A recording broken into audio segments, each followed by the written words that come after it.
As President Trump starts the final 2 years of his term, he faces new challenges. For the first time, he must deal with a divided Congress after Democrats regain control of the House. Robert Mueller's Russia probe appears to be reaching its conclusion, and there are new challenges overseas from allies like Saudi Arabia and adversaries like North Korea. We sat down with Mr. Trump Friday in the Roosevelt Room, just across from the Oval Office, hoping to explore a presidency at a turning point. Mr. President, thank you for talking with us. Thank you, Chris, very much. Let's start with the state of Donald Trump. Right. There are a number of stories out there that you're angry about the midterms, about your treatment in the media, about the way you were treated when you were in Paris. One story even said that you were in a, quote, cocoon of bitterness and resentment. Right. We'll get into all the details later, but how dark is your mood? It's very light. It's fake news. It's disgusting fake news. I read a front page story in the Washington Post. They never even call me. Nobody ever calls me. You know, they hear, I don't even think they have sources. I think they just make it up like it's fiction. And I will tell you, I'm extremely upbeat.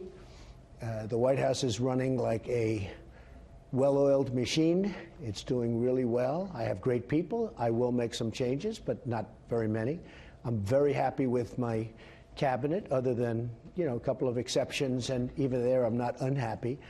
And I will tell you that it's so wrong. The reporting about me is so wrong. I'm loving what I'm doing. I did well in France. I did have a problem where I wasn't able to go to a cemetery because the Secret Service would not let me do it. We'll get into all of this, sir. No, but I'm just telling you, the Secret Service would not let me do it, and they made it a big deal. You've said a lot of things there. Let's try to unpack them.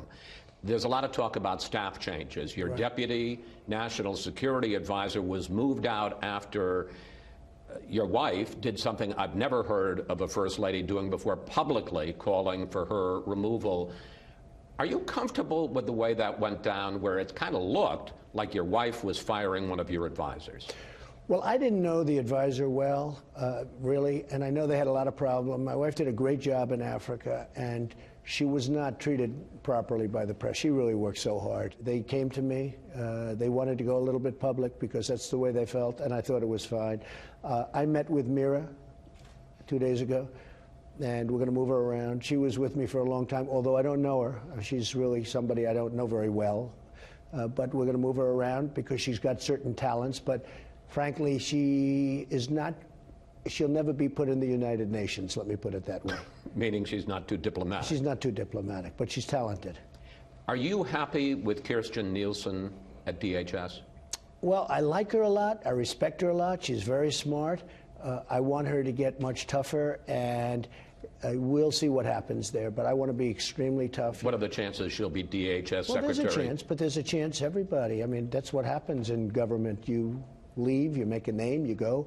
The people that have left have done very well. The people that have left have done very well from my White House. I like her very much. I respect her very much. I'd like her to be much tougher on the border, much tougher, period. Back in July, you said that Chief of Staff John Kelly will be here through 2020. Can you still say that? I wouldn't. Look, we get along well. There are certain things I love what he does, and there are certain things that I don't like that he does that aren't his strength. It's not that he doesn't do, you know, he works so hard. He's doing an excellent job in many ways. There are a couple of things where it's just not his strength. It's not his fault. It's not his strength. Such as? But I haven't even thought about John in terms of this. But John at some point is going to want to move on. John will move on. So 2020 is no longer written in stone. It could happen. Yeah, it could be. I mean, it could be. But let's see what happens. I have not. Look, I have 3 or 4 or 5 positions that I'm thinking about. Of that, maybe it's going to end up being 2, maybe. But I need flexibility. You have already made at least one big change, naming Matt Whitaker as your acting Attorney General. He has a long record of speaking out against the special counsel and his probe. I could see a scenario where Jeff Sessions is replaced with a recess appointment, and that Attorney General doesn't fire Bob Mueller, but he just reduces his budget so low that his investigation grinds to almost a halt. The truth is, there was no collusion with the Russians in the Trump campaign. Did you know, before you appointed him, that he had that record and was so critical of Robert Mueller? I did not know that. I did not know he took views on the Mueller investigation as such. And when you found that out? I don't think it had any effect. If you look at those statements they really can be viewed either way. But I don't think it would have any effect. Well, he says there's no collusion. Chris, I'll tell you what. He says you can starve the investigation. Right. What do you do when a person's right? There is no collusion. He happened to be right. I mean, he said it. So if he said there is collusion, I'm supposed to be taking somebody that says there is, because then I wouldn't take him for two reasons. But the number one reason is the fact that he would have been wrong. If he said that there's no collusion, he's right. He is going to have to make, or could potentially make, a lot of big calls in the Mueller investigation. If Mueller decides that he wants to subpoena you, the Attorney General, Whitaker, can block that. If Mueller issues a final report, he can decide how much goes to Congress or doesn't go to Congress. You tweeted this week about, quote, Bob Mueller and his gang of Democrat thugs. Right. If Whitaker decides in any way to limit or curtail the Mueller investigation, are you okay with that? Look, it's going to be up to him. I think he's very well aware politically. I think he's astute politically. He's a very smart person, a very respected person. He's going to do what's right. I really believe he's going to do what's right. But you won't overrule him if he decides to curtail. I would not get involved. And all these people that say, I'm going to end the investigation, you know, they've been saying that now for, how long has this witch hunt gone on? It's gone on for what? Since May of 17. Okay, but how long have I been looked at? You know when I've been looked at? Since from the July day of 2016. From the day I announced, I was looked at as a candidate with nothing, no proof, with phony people like McCabe and Strzok and his lover. You had Lisa Page, his lover. These people were looking at me. They wanted an insurance policy just in case I won or Hillary lost. And this was the insurance policy. It's a scam. There was no collusion whatsoever, and the whole thing is a scam. Your team is preparing written answers to questions about... No, not my team. I'm preparing written answers. I'm the one that does the answer. Yes. Are they writing them out? Yes. Yeah, they're writing what I tell them to write. Are they going to be submitted? At some point very soon, yes. I've completed them. So you are submitting... And it wasn't a big deal. By the way, it wasn't a big deal. The questions were asked and answered. It wasn't a big deal. You know, they make it like I had meetings for many, many hours. I got the questions. I responded. We wrote them out. I read them once. I read them a second time. We made some changes. That's it. They're very simple. You know why? I did nothing wrong. Here's my question, though. You are submitting written answers to the special counsel about the issue of collusion, but not on obstruction of justice. Well, there was no obstruction of justice. Let me, if I may, sir, just I think they probably agree with that. And all you have to do is look at Article 2. Is that your final position, that there's going to be no sit-down interview and nothing, written or in person, on obstruction? I would say probably. Probably. I mean, I can change my mind, but probably. I think we've wasted enough time on this witch hunt, and the answer is probably. We're finished. What are the odds? 1 in 100? I don't do odds. I gave very detailed... You ran casinos, sir. You're right, and very successfully, actually. We gave very, very complete answers to a lot of questions that I shouldn't have even been asked. And I think that should solve the problem. I hope it solves the problem.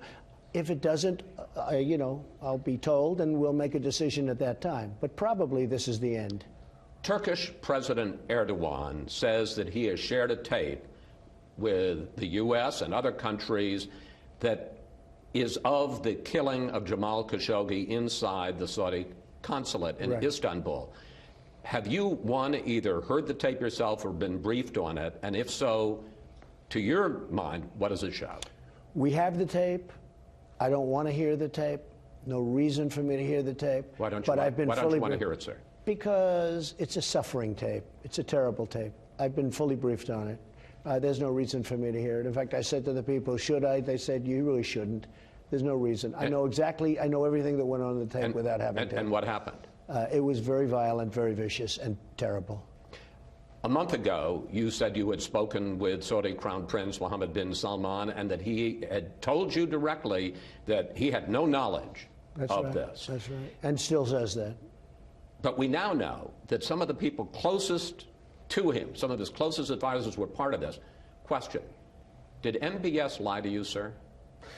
I don't know. You know, who can really know? But I can say this. He's got many people now that say he had no knowledge. What if the Crown Prince, speaking to you, the President of the United States, directly lied to you about Well, he told me that he had nothing to do with it. He told me that, I would say, maybe 5 times at different points. But what if he's lying? As recently as a few days ago. Do you just live with it because you need him? Well, will anybody really know? All right, will anybody really know? But he did have certainly people that were reasonably close to him and close to him that were probably involved. You saw we put on very heavy sanctions, massive sanctions on a large group of people from Saudi Arabia. But at the same time, we do have an ally, and I want to stick with an ally that in many ways has been very good. So if Congress were to move to either try to cut off any U.S. involvement in the war in Yemen or to block any arms sales, you won't go along with Well, it? I want to see Yemen end, but it takes 2 to tango. Iran has to end it also. And Iran is a different country than it was when I took over. It's far weakened because of what I did with the Iran, so-called Iran deal, Iran nuclear deal, which was one of the great rip-offs of all time. But I want Saudi to stop, but I want Iran to stop also. When Democrats flipped the House back in 2006 and picked up 30 seats, President Bush 43 had a news conference the next day and said, we had a thumping. Last week, in this election, the House picked up so far its 36 seats. It may be on the way to 40 seats. And your reaction was that it was almost a complete victory. I won the Senate. You don't mention that. Well, excuse me. I won the Senate. I understand that. I think they said 88 years. But this was this is a historically big defeat in the House. You lost 36, maybe 40 seats. Some would argue that it was a thumping, and I want to talk about some of the ways in which you lost. You lost in traditionally Republican suburbs, not only around liberal cities like Philadelphia and D.C., but also red state big cities like Houston and Oklahoma City. You lost among suburban women. You lost among independents. And in 3 key states that I think you remember pretty well, Wisconsin, Pennsylvania, Michigan, you lost both the governor's seats and the Senate seats. Are you ready? I won the Senate. And that's historic, too. Because if you look at presidents in the White House, it's almost never happened where you won a seat. We now have 53 as opposed to 51. And we have 53 great senators in the U.S. Senate. We won. That's a tremendous victory. Nobody talks about that. That's a far greater victory than it is for the other side. Number 2, I wasn't on the ballot.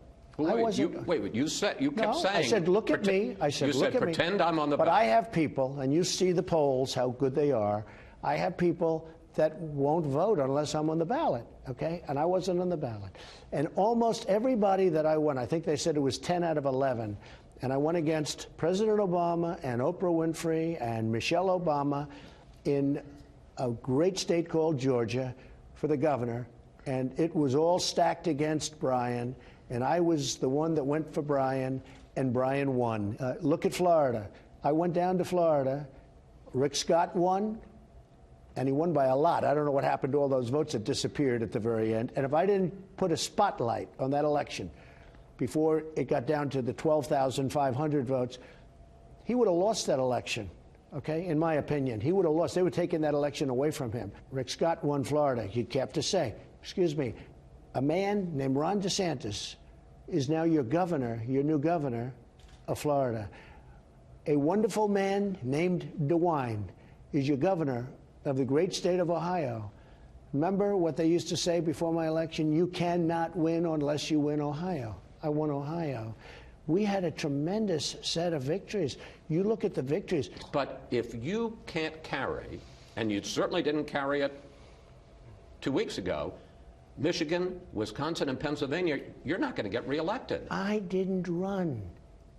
I wasn't running. My name wasn't on the ballot. There are many people that think I don't like Congress. that like me a lot. I get it all the time. Sir, we'll never vote unless you're on the ballot. I get it all the time. People are saying, sir, I will never vote unless you're on the ballot. I say, no, go and vote. Well, what do you mean? As much as I try and convince people to go vote, I'm not on the ballot.